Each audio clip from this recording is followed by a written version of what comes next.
नमस्कार प्रशिक्षणार्थी। या सत्रात आपण हेमचे नमुने कसे बनवायचे हे शिकणार आहोत। या सत्राच्या शेवटी तुम्ही पुढील मुद्दे स्पष्ट करू शकाल। हेमचे कपड्यांमधील महत्त्व स्पष्ट करणे, हेमिंगसाठी वापरली जाणारी सर्वसामान्य उपकरणे ओळखणे, हेमिंगच्या दरम्यान धागा बांधण्यासाठी पायऱ्यांची यादी करणे, बँड हेम, मीटर हेम आणि ईज इन अ हेम वर्णन करणे, बँड हेम, मीटर हेम आणि सोपी हेम शिवण्यामधील स्टेप्स ओळखणे, हेम शिवणकामातील महत्त्वाच्या टिप्स ओळखणे हे तुम्ही शिकू शकाल। कपडे शिवण्यामध्ये हेम आणि हेमलाईनची योग्य जागा त्या कपड्याला व्यावसायिक टच मिळवून देण्यामध्ये महत्त्वाची भूमिका बजावतात। धागे उसवण्यापासून किंवा विस्कटण्यापासून, लोंबकळण्यापासून रोखणे हे हेमचे प्राथमिक कार्य असले तरी याच गोष्टींमुळे कपड्याचे आयुष्यही वाढते। अन्य कपड्यांपेक्षा पॅन्टच्या फिटिंगची देखभाल करणे हे जास्त आव्हानात्मक असते।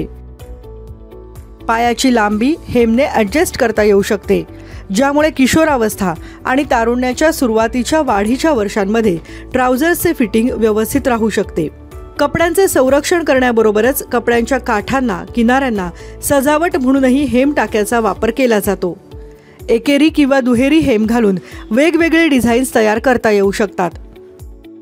समान धागे असलेले लिननचे कापड हे या प्रकारच्या टाक्यासाठी योग्य फॅब्रिक आहे। पारंपरिक कुर्त्याच्या बाह्या मनगटापर्यंत थेट येतात। पाश्चात्य कट बाह्यांप्रमाणे त्या अरुंद नसतात। या बाह्या कफ नसतात, त्या फक्त हेम आणि डेकोरेट केलेल्या असतात। बाहीच्या टोकाला हेमने फिनिशिंग केलेले असते।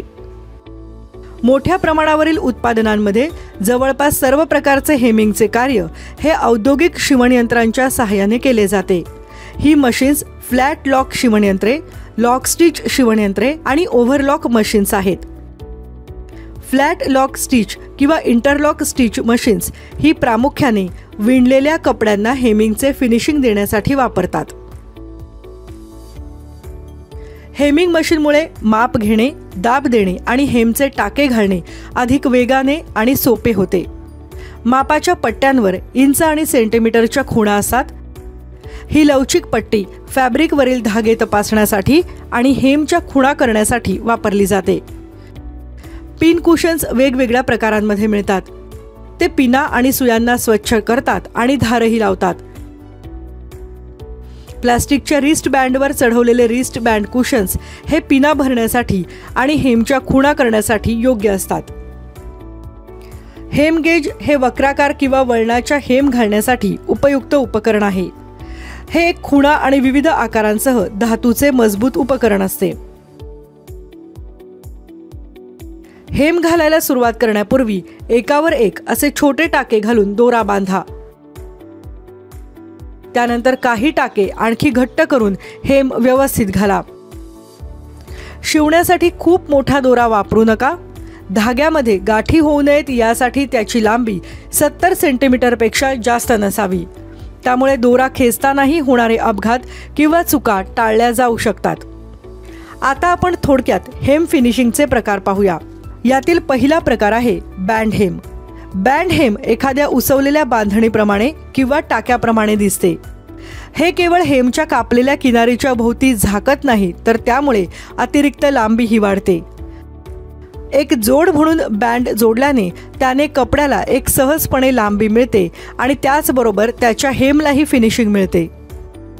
स्वेटशर्ट्स, टी शर्ट्स आणि स्कर्ट्स सारख्या कपड्यांवर बँडेड हेम अगदी सहजपणे बघायला मिळतात। यानंतर आहे मीटर हेम। तिरपी सरळ रेषा हा मीटरचा बिंदू असतो। त्यामुळे या प्रकारच्या हेमचे फिनिशिंगला मीटर म्हणजे कोपऱ्याच्या बिंदूपासून ते हेमच्या काठाच्या आतपर्यंत एका कर्णरेषेत शिवण असे म्हटले जाते। फॅब्रिकच्या काठाचा कोपरा अशा प्रकारे फिनिशिंग करण्याचा हा मार्ग असतो की जेणेकरून तेथे काहीही अतिरिक्त शिवण किंवा अतिरिक्त भाग नसावी। त्याला मीटर कॉर्नर असे म्हटले जाते। उदाहरणार्थ गोधडी, नॅपकिन इत्यादी। यातील शेवटची आहे ईज इन अ हेम म्हणजे सोपी हेम। या पद्धतीत एका धाग्याची जास्तीची लांबी घेतात आणि त्याचे समान लांबीच्या छोट्या छोट्या तुकड्यांमध्ये वर्गीकरण करतात। आता आपण मीटर हेम आणि ईज इन अ हेमचे नमुने कसे तयार करायचे ते बघूया।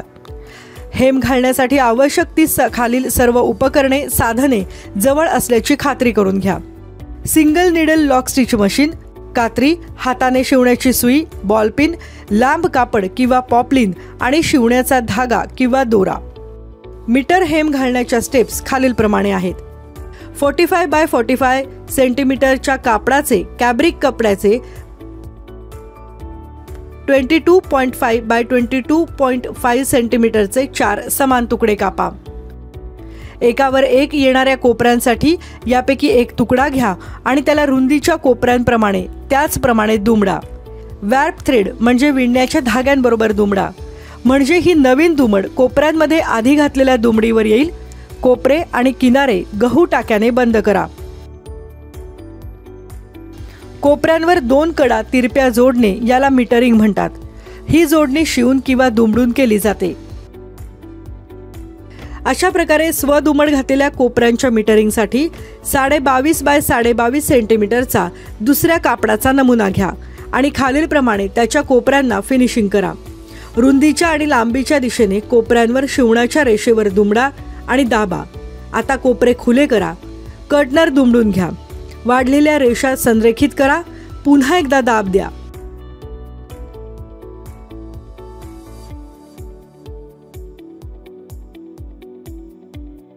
कॉर्नर खुले करा.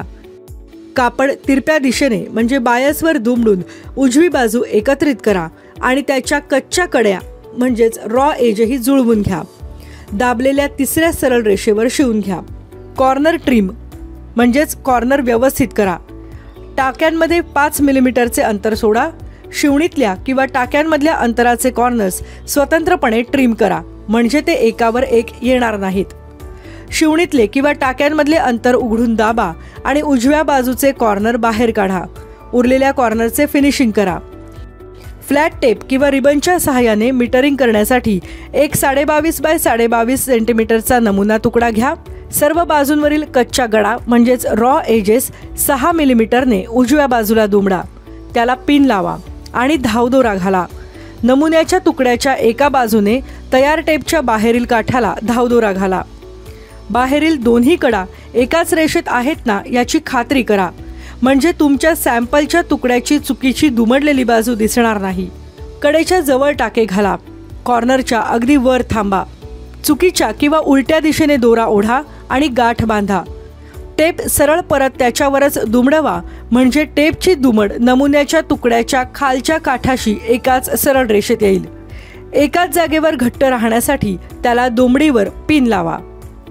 टेप खालच्या बाजूने दुमडा आणि टेपच्या बाहेरील काठाला नमुना तुकड्याच्या खालच्या काठाबरोबर एका रेषेत आणून कोपऱ्यांवर एक तिरपी रेषा म्हणजे कर्णरेषा तयार करा. कर्णरेषेवरील दुमडीवर दाबा. कॉर्नरवरून टेप उचला आणि कर्णरेषेवर सर्व जाड ठिकाणी शिवण घाला. गुंता कमी करण्यासाठी कॉर्नर ट्रिम करा आणि खुली शिवण दाबा. आता पुन्हा नमुना काठासह त्याची खालील कच्ची कड म्हणजे रॉ एज एका रेषेत आणून टेपला परत दुमड घाला. कॉर्नरवरील सगळ्यात शेवटच्या टाक्यापासून सुरुवात करून टेपच्या बाहेरील काठावर शिवण घाला.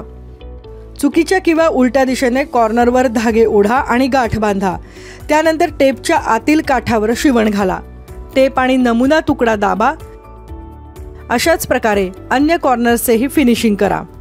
ईज इन अ हेमसाठीच्या स्टेप्स काय आहेत ते पाहूयात. कपड्याच्या फक्त 3 सेंटीमीटर पर्यंतच्या कडा दुमडून कपड्याला मोठे किंवा रुंद करा. नंतर त्याला दुमडून शिवणाच्या रुंदीच्या उलट्या बाजूवर खूण करा. हेम अलाउन्सच्या कडा शिवा. त्यानंतर शिवणीवर दुमड घाला आणि त्याला पिन लावा. दुमडलेले कोपरे शिवा. पिना काढून टाका व दुमडलेल्या कोपऱ्यांना इस्त्री करा. एका कोणत्याही टाक्यावर घट्ट धरून ठेवा आणि त्याला थोडेसे खेचा. ते आपोआप थोडे आकसले जाईल. जेथे या आकसण्याचा शेवट म्हणजे चुण्या असतील त्यावर शिवण घाला. ड्रेसच्या बाहेरील बाजूने या चुण्या दिसणार नाहीत. शिवल्यानंतर कापडाच्या उलट्या बाजूने इस्त्री करा. हेम शिवण्यासाठीच्या काही टिप्स येथे देण्यात आल्या आहेत. हेम ही सगळ्यात शेवटी शिवण्याची गोष्ट असल्याने हेम नेमकी कुठे शिवायची आहे त्याची खूण करण्यासाठी नेहमी शिवण्याचे गेज किंवा मोजण्यासाठी टेप वापरा. जर हेम घालणार असलेले कापड वजनाने हलके असेल तर ते वर टांगून ठेवलेले आहे ना आणि फॅब्रिक रात्रभरात ड्रॉप होईल याची खात्री करा. हेम घालण्यापूर्वी तुम्ही फॅब्रिकच्या कडांना व्यवस्थित फिनिशिंग केले आहे याची खात्री करून घ्या. यासाठी झिगझॅग स्टिच किंवा ओव्हरलॉकर किंवा सर्जर किंवा कापड कापण्याची कात्री किंवा अगदी हेम टेपचाही वापर करू शकता. रुंद शिवण फ्लिट्स किंवा हेमच्या सहाय्याने काठावर धाव दोऱ्यावर वारंवार दाब देणे आवश्यक आहे. हेमचे सॅम्पल्स म्हणजे नमुना कसे तयार करायचे या सत्राच्या शेवटी आपण पोहोचलो आहोत. आतापर्यंत तुम्ही खालील मुद्दे स्पष्ट करण्यात सक्षम झाला असाल. कपड्यांमधील हेमचे महत्त्व, हेमचे कपड्यांमधील महत्त्व स्पष्ट करणे, हेमिंगसाठी वापरली जाणारी सर्वसामान्य उपकरणे ओळखणे, हेमिंगच्या दरम्यान धागा बांधण्यासाठी स्टेप्सची यादी करणे, बँड हेम, मीटर हेम आणि सोपी हेम म्हणजे ईज इन अ हेमचे वर्णन करणे, बँड हेम, मीटर हेम आणि सोपी हेम शिवण्यामधील स्टेप्स ओळखणे आणि हेम शिवणकामातील महत्त्वाच्या टिप्स ओळखणे.